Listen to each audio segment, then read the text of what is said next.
that any alterations or equipment would become the property of the council should the tenancy end. The cost of the kitchen equipment, which must be left for the council to utilise, was purchased to the tune of tens of thousands of pounds. This is a complete travesty and a slap in the face of the hard-working owners of the cafe. In the first few years of business, it takes tenacity and hard work to grow a business and turn any sort of profit.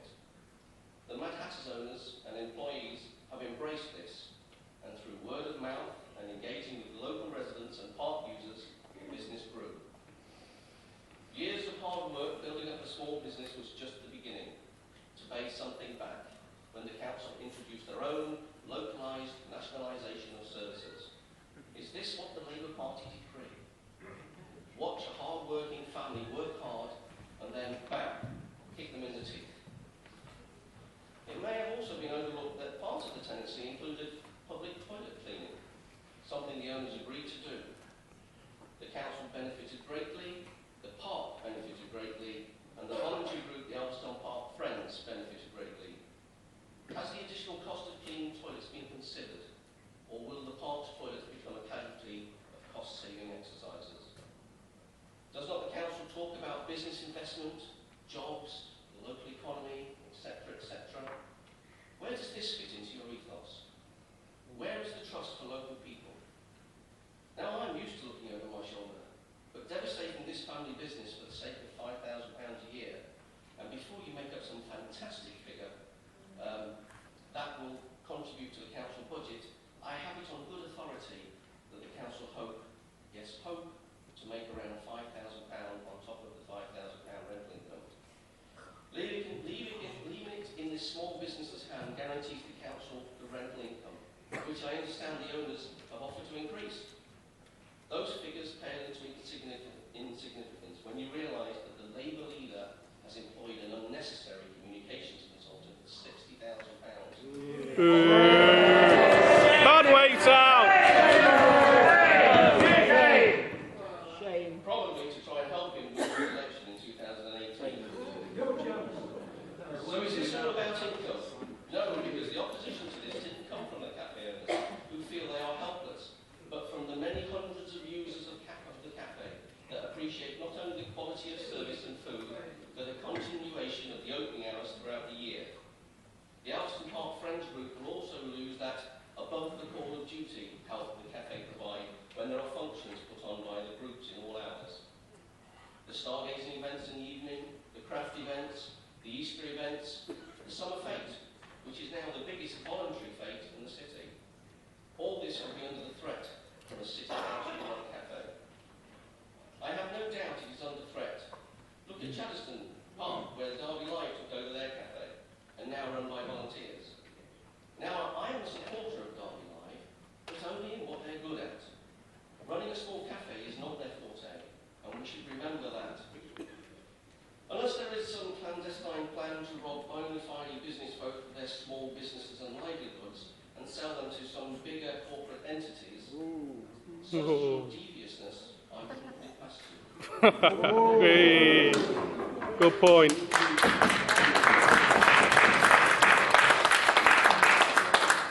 Elveston has stability as a cafe and doesn't need this insecurity. Some residents have even looked at what protection the owners have under the Landlords and Tenants Act of 1954. Unfortunately, it seems your contract with them specifically excludes a right to renew. You seem to have excluded those sections from the Landlord and Tenants Act 1954 that give some protection to tenants to protect them from unscrupulous landlords, evicting them from unsuccessful businesses at the end of a tenancy. Do you not think the council should act in the spirit of the law, not simply as commercial landlords, as we are an instrument of the state which enacted the law? This action merely acts against Derby residents and businesses. I believe Carrie and Dawn have a reasonable expectation to continue with their present arrangements. Notwithstanding the fact that these rules may have been opted out, I would think it would be remiss of the council to rely on this to the letter. If it is in place, and to act against the council ratepayer and business. Councillor Banway, your reputation in this city is in the gutter. You are Here. but by some of those within your own party. The residents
Councillor Graves speak passionately against the proposed police termination of Mad Hatters Tea Room. I have been a councillor in Ulverston for less than a year, and during that time I have become fully aware of how cherished this business has become. I would like to ask in the upcoming vote on this motion for Councillor Bayliss to support this motion. I will say to you, Councillor Bayliss, our fellow Ulverston councillor, to put aside that Councillor Graves, myself and UKIP have put in this motion. I ask you to try to think of this motion coming from the residents, supporters and owners of the Mad Hatters Tea Room. The vast majority of the residents I have engaged with wish to keep the Mad Hatters Tea Room open with the current management and to renew the lease. In fact, thousands of people have signed a petition to that effect. This was set up by Brian Farthing, who I believe is here this evening, who I would like to thank for setting up that petition. Does that not indicate to you the swell of support for this business? Unfortunately, due to the draconian changes relating to public petitions implemented last year by the controlling Labour Party, the criteria for the public to submit petitions is much more difficult now, making it much harder for the people of Derby to be heard. Hence, the petition submitted in support of the Mad Hatters was recently rejected on various technicalities. The proposed closure of the Mad Hatters Tea Room is purely a political decision by Councillor Banway. In this instance, you could back the people of Ulverston, not the Labour Party. Councillor Bayliss, you recently said in the previous full council meeting that voting on the electoral cycle changes was a shameful decision by those that voted against. Well, if you vote against this motion, I feel you will be acting in the self-interest and your decision will be considered shameful by many residents of Ulverston. Hear, hear.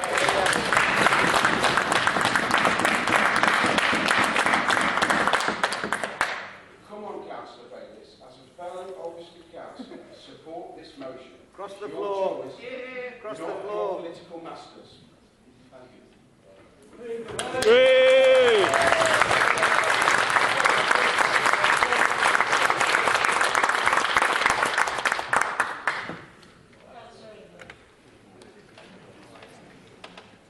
Thank you, Madam Mayor, for this opportunity to speak. I feel I'm well placed to speak on this issue, as my family were small business owners. We had news agents in both Derby and Nottingham. The one in Spondon will be best known. So we understand what it takes to start a business up, and what it takes out of you and your family.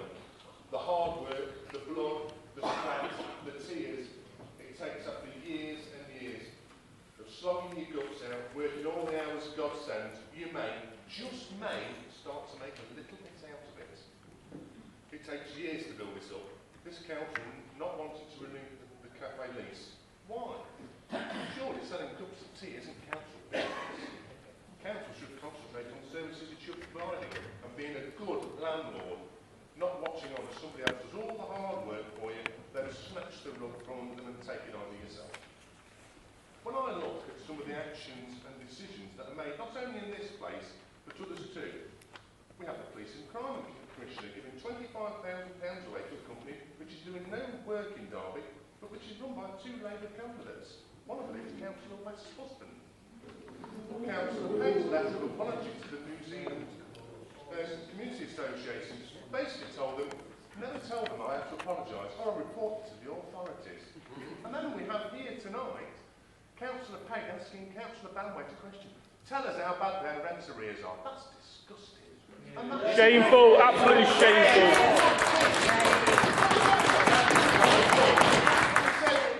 We'll publicly shame you. That's disgraceful behaviour. And I turn to Councillor Bayliss, whose ward this cafe is in. What does he do to help? Does he look at the facts and speak to the council to find out why and really look into the business case? No. All he does is write on social media, and I quote, "It's nice if they'd paid their rent on time." Oh. How dare you, Councillor Bates? How dare you? Release what is, in my opinion, private business between the cafe owner and the council.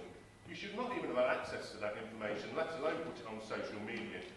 I can only assume that Councillor Bates is not standing for election again. as it clearly goes away against the will of the people he represents. I remember when Councillor Bayliss lost his seat in 2006. He ran up the stairs at Moorway Centre and cried. Oh dear. When you dry your eyes, mate, if you re-stand. At least the other My friends on this side of the chamber fully support this cafe and its owners and would not have taken this action. Our job is to let business work in Derby, not to pull the rug from under them. We've heard here tonight some dreadful actions by some of these area councils, not mentioning those two at the front. I've never, in my years in this council, I have never heard any member of the public come in here and shout the leader down and shouting them. That is absolutely shocking. I've also never heard unions shouting up the Conservative Party. That's two things I've never heard. What I will say, Madam Mayor, to finish is, the Labour Party, half of them are disingenuous. Thank you, Madam Mayor.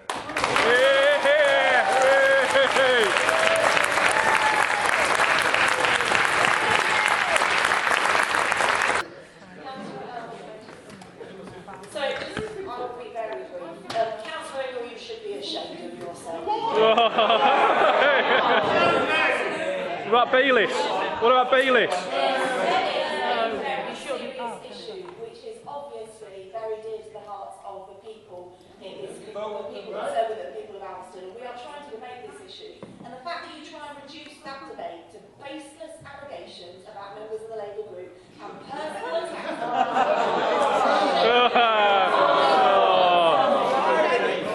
let's debate the issues, and let's have a full and frank debate. If you are descending to personal attacks and playing the person and not the ball, you've obviously got nothing important. Give us your debate then.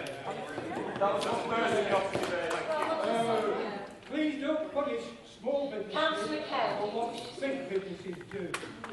Here, here, sir. Here, here.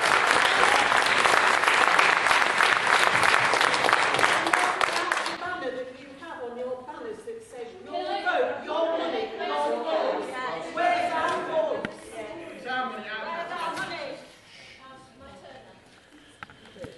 Thank you, Madam Mayor. I'm sad. I haven't actually been to Mad Hatters, but I've heard things about it. I've read about it on Facebook.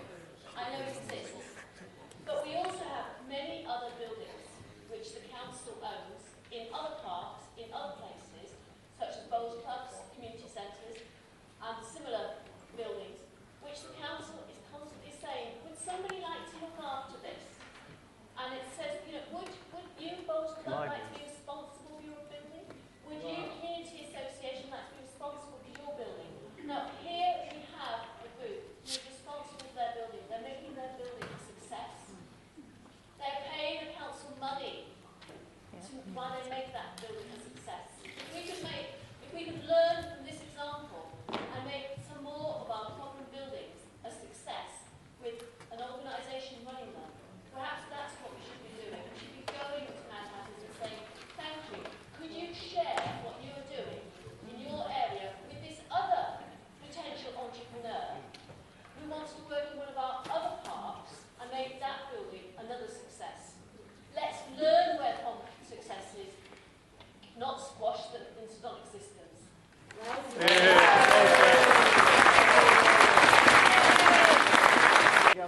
Councillor Rawson.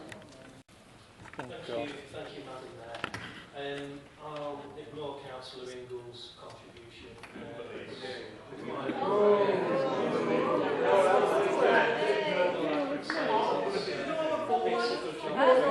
Ignore us. Go on. Settle down up there, please. Disgraceful. And I'd also just like to say it's a good job we've not got Councillor Nathan running the budget, who thinks 5k simple, that always solved. We're very lucky we're not in that position, Madam. I'd like to begin by thanking the ladies and gentlemen in the public gallery who've come to listen to the debate this evening regarding the future of the cafe in Alderson Park.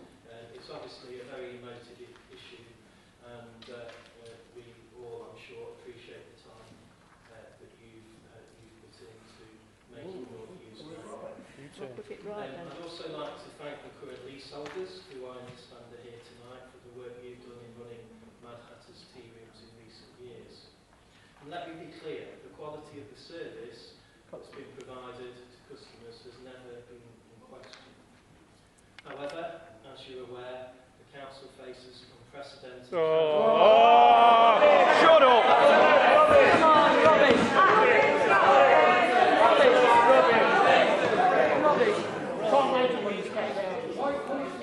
Rubbish! Absolute rubbish! The council does face unprecedented challenges. That's not a question of opinion, that is a matter of fact. And when it comes to ensuring public services in Derby remain sustainable in years to come, and that's no easy task for whoever is charged with running this authority. Hopefully not you. As the controlling group, we're faced with difficult decisions on a daily basis, and we're expected to make choices that may not always be popular, but are in the best interests of us. No, they are not. What about these people that have lost their jobs? Self-interest. This includes Self-interest. the revenue the council can obtain from the buildings that it owns, as is the case with the decision to bring the cafe at Alveston Park in house. It'll be shut in 6 months. Keen to frame this issue as a black and white issue, as an uncaring council shutting a successful family business. But unsurprisingly, the reality is a little different, and a number of operational factors have to be considered. Firstly, Hey, the people have lost their jobs. will not be closed. Contrary to Councillor, speak up, please. We can't hear you. It'd be nice. It'd be nice if Rawson spoke sense. Firstly, I would like to reiterate that the tea room in Alveston Park will not be closing, subject to certain rumours put out in the area. Instead, the operation is being proposed to be brought in-house and managed by the same team that run the Orangery at Markeaton Park. Disgraceful.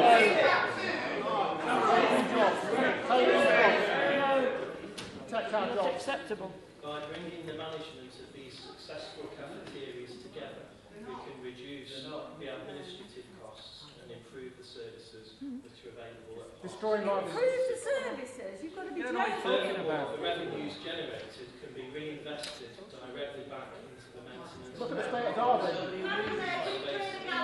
If you are not quiet, then I will adjourn the meeting. And we will vote you out. It is for this reason primarily Yes. why the lease is not being considered for renewal. But there are other considerations too.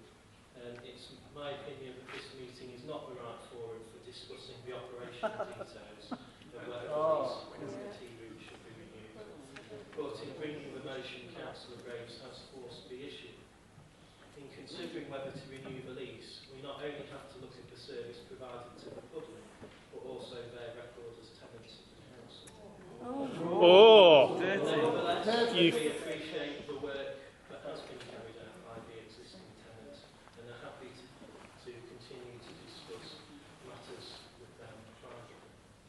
Not on Facebook. As has been widely reported, subject to meeting the qualifying criteria, the staff working at Mad Hatter's tea rooms can transfer to council employment under duty regulations. This remains an option to all of those who may be interested. Moreover, the operation of the cafe has no bearing on Alveston Park's green flag status, as Councillor Graves has alleged. In fact, this decision will ensure greater revenue is generated for investment, safeguarding and the council will be happy to support the business in terms of their ongoing future. So, regrettably, Madam Mayor, we cannot support this motion. Shame on you. Thank you, Madam Mayor.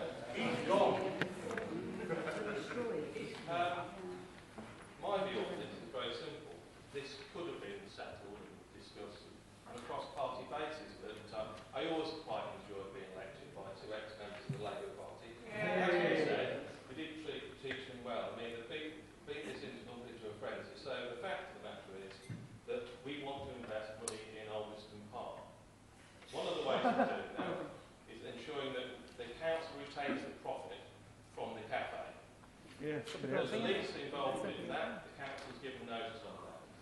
I expect that the council also had a rent-free period when the operator put in the kitchen equipment. I know this for a fact. I've negotiated on behalf of the YMCA and the council when they were setting up the operation on Nightingale Road.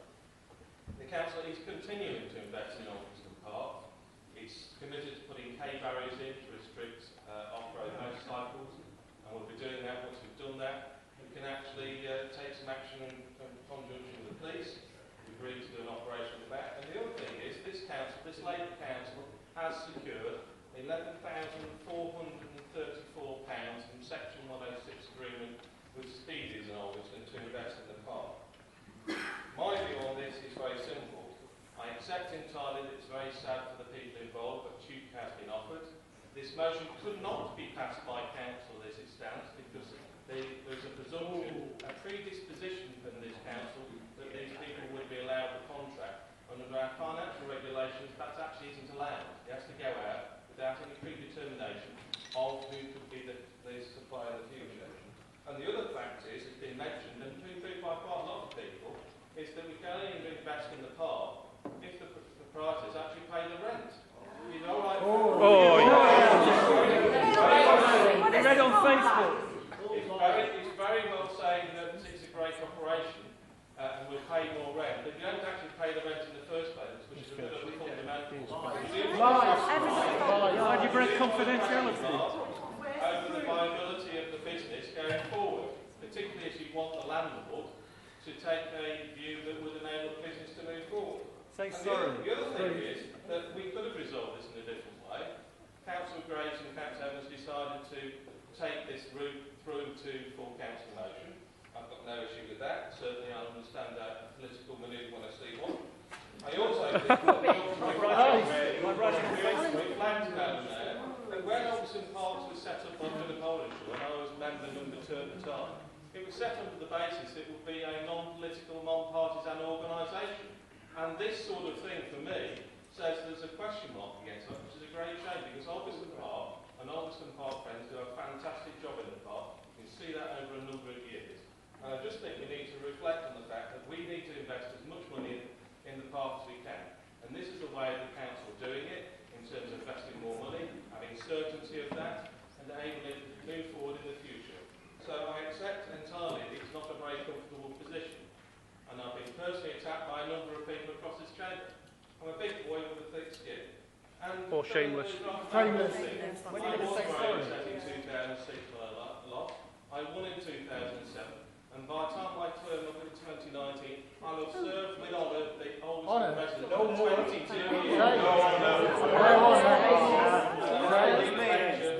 People who defected from the Labour Party.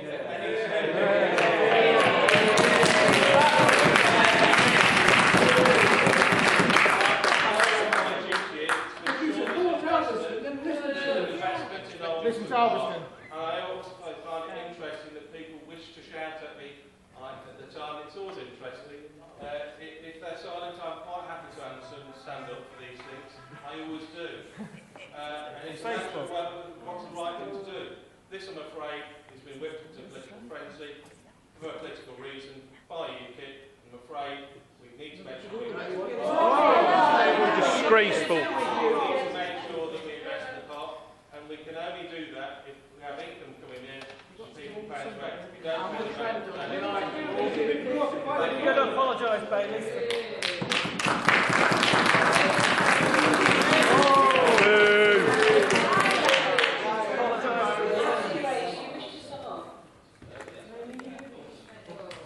Apologise to the tenant.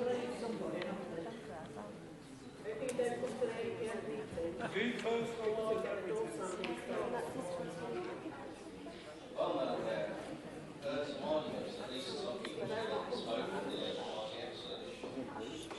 The only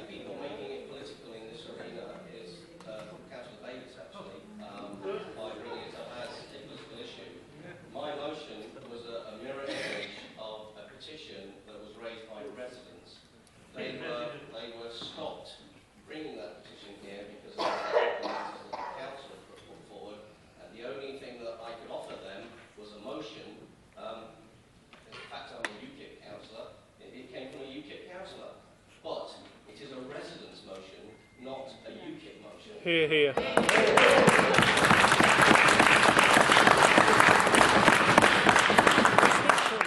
proud member of the Alston Park Friends. I was there at its inception and helped it grow, and I will always be a member of the Alston Park Friends. Whether he's a councillor or not, it's always been I was interested in the park. It didn't matter which party I was in. As you can imagine, Madam Mayor, I'm extremely disappointed. My reason for putting this motion forward was initially because the petition raised by the residents was ignored by the council on a technical basis. So half the signatories were dismissed. I felt it was unfair, so I had to put this motion on the agenda for them. I believe in listening to my constituents, and I will always do that when I can. The facts around the cafe are that they have been treated abominably, having their tenancy withdrawn just because you can. And the local people have had their wishes ignored, and the park will lose a valuable business and friend. As a former Alston councillor, Madam Mayor, surely you will support these people, or will you be spiteful for not being re-elected by them? Yeah. Spiteful. You know how the Alston Park Friends work, and the numerous constituents that have contacted and feel about this. You should stick up for them. Will you support the board you represent? The people expect. Will you be up to it? One councillor that's been silent tonight is Councillor Anderson. Councillor Anderson, one of your residents mentioned you to me. And you were almost sure that he would get you to vote for this motion. Maybe you can offer some hope here. The owners of this special cafe find themselves in a bizarre situation of making go of a small business, being supported by local people and being evicted for a very small profit. Members of the Chamber, the argument for the Council is weak, and I ask you to support this motion. Madam Mayor, and the CP71, I ask for a recorded vote. Hear, hear. Well done, Alan.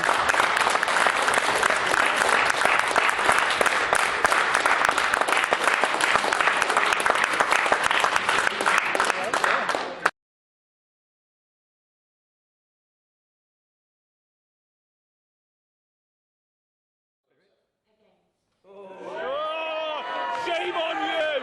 Shame! You sit in that chair.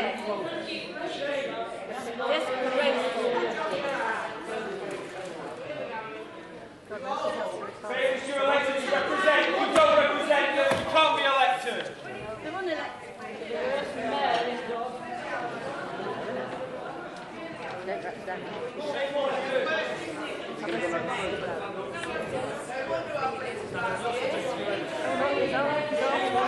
Shame on you!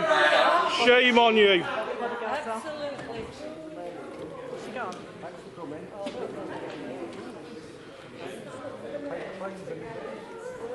Is she going? Hope you sleep well in your bed tonight. Shame on you! Yeah. Shame! Shame! Ban wait out! She suspended it because she hadn't said anything. She didn't say that, did she? She just walked out.